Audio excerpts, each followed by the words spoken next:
Alright fellas, here we are back in Pokemon Masters, and we got ourselves some stadium battles here today, so just don't be expecting these for much longer, if at all, anymore, because I'm kind of done with these free-to-play stadium videos. It's not that they're not fun to record or, like, useful or anything, but I don't know, I just don't like being restrained to feeling like I gotta do this stuff. I did some pretty good free-to-play battles here, or semi-free-to-play battles, whatever you want to call it, right?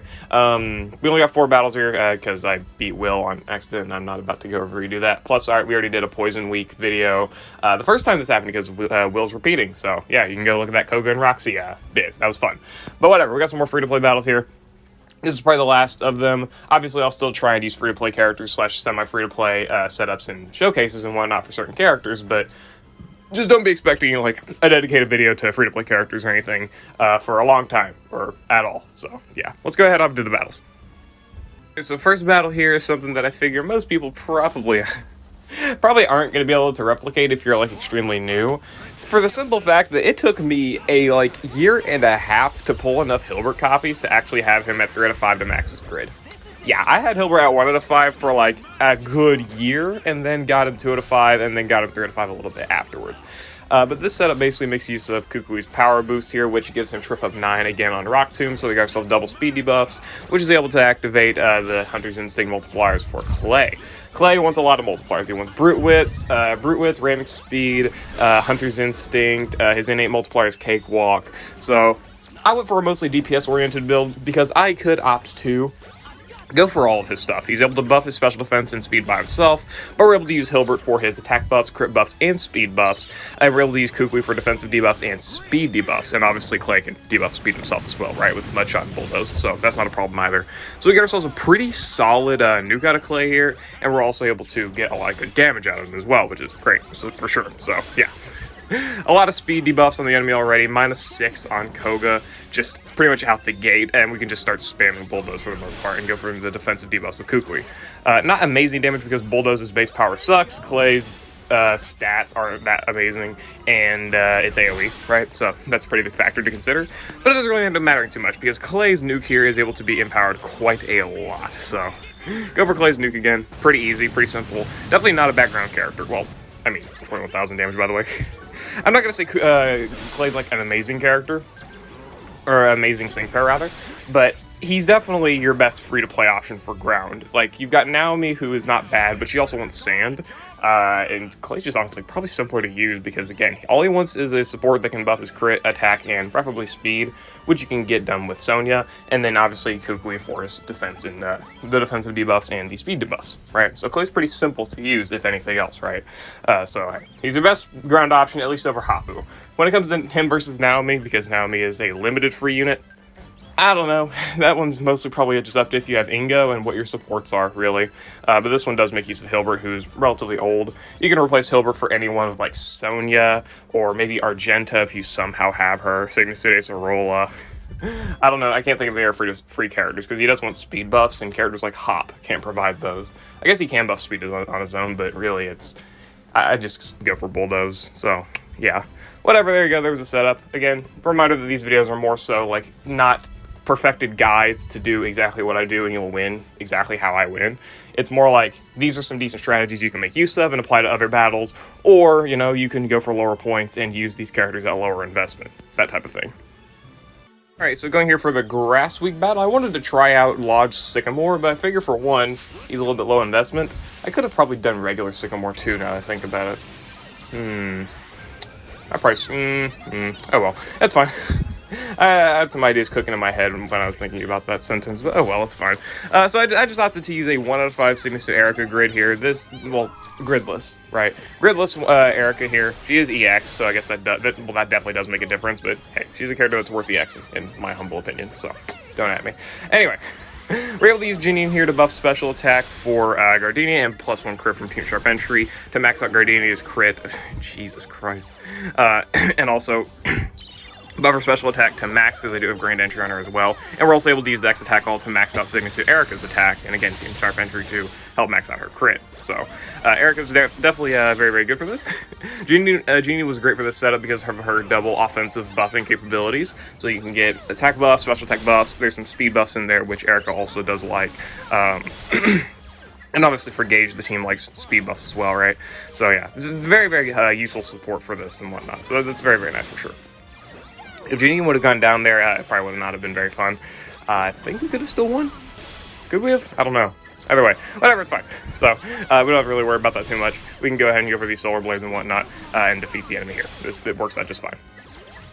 Because we got a great nuke out of Signature Erica, because of her being EX mostly, but still, it's not like the EX was necessary.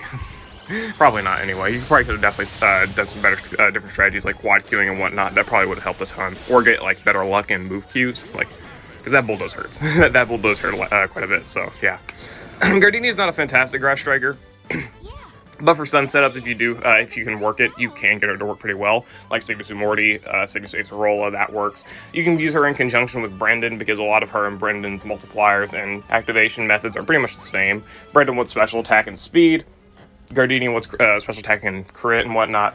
It works out. It works out. It's not really a big issue there. I just opted to use her with Signature Erica because I figure maybe it'd be more likely to have a 1 out of 5 Signature Erica than a 3 out of 5 EX Brendan, because that's probably what you want for Brendan, realistically speaking.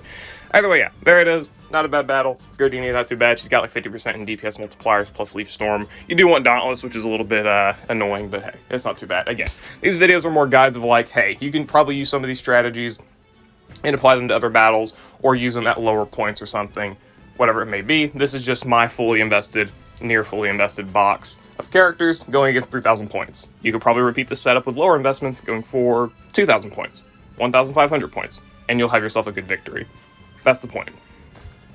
Alright, so we have the setup here to make a beast of Bruno's pretty good fighting damage. Bruno's not a bad fighting damage dealer for sure. Like, he's got Cross Chop, he's got Smart Cookie, like 3 different Critical Strike 2 nodes, 1 in his passives, 1 in his grid, and 1 for a lucky skill. So he's got like 110% in Sync Nuke multipliers and 90% in DPS multipliers, which is great, because Cross Chop, 120 power, it's not too bad. He's got full self-sufficiency with Dire Hit Plus, as well as attack and special defense buff, plus super preparation on the trainer move. You can work a lot with Bruno here. You can make a lot of it work pretty well. And we're using Maylene here Maylene, in order to buff his attack, buff team speed. Drain Punch DPS is viable because one of the biggest issues with her is that you kind of have to deal with low damage output. Low damage output and low defenses with her. So it's good that she has Drain Punch, because Drain Punch does have super duper effective 5, so you can do some decent DPS with it, as well as get healing, which is the most important thing. Of course, if you don't get flinched, which I did get flinched, so that's just my luck, man. That is just my best of luck. She goes for the flinch here. We get the Drain Punch in, thank God. And the main character, Cobalion, here was able to max out the crit for Bruno, so we don't have to use his Dire Hit Plus. Also debuff defense with Rock Smash, and I guess Sacred Sword DPS towards the end. Look at how bad I'm getting screwed here with the flinches. I tried this battle for a while, but I just kept getting unlucky, because she's got flinching moves out the ass. And also, Maylene's Precision Pals is extremely good for this, because Karen buffs her evasion. So if you're able to buff your accuracy, you'll do fine, which, thankfully, we are. 9,000 damage on the same move, Cross Chop, Quad Q, goodbye. This is where things got pretty hairy, because, yeah, that. I should have had the main character Cobalion as the second tank, but I accidentally had Bruno as the second tank, so he was not able to KO, and the main character were able to KO with Rock Smash, so things almost took a turn for the worse, so to speak. But thankfully, Sacred Sword plus 4 attack, plus 3 crit, it was able to KO for us, so that's good. Could have been bad, but thankfully, it was not bad. But yeah, whatever. It was not the smoothest of wins, clearly, but just to showcase that Bruno is a very relevant fighting striker. Is he better than B? No. Is he better than Marshall? Yeah. Is he better than Brawley? Definitely.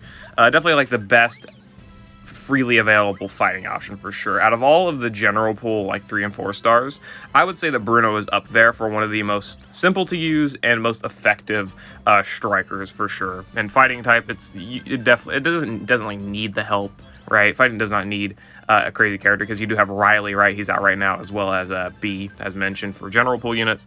But he's still really good. He's still really strong, for sure, if you can get him with some investment, the synchros and whatnot. It'll probably carry you quite a bit in fighting stages, assuming you're willing to give him proper investment, right?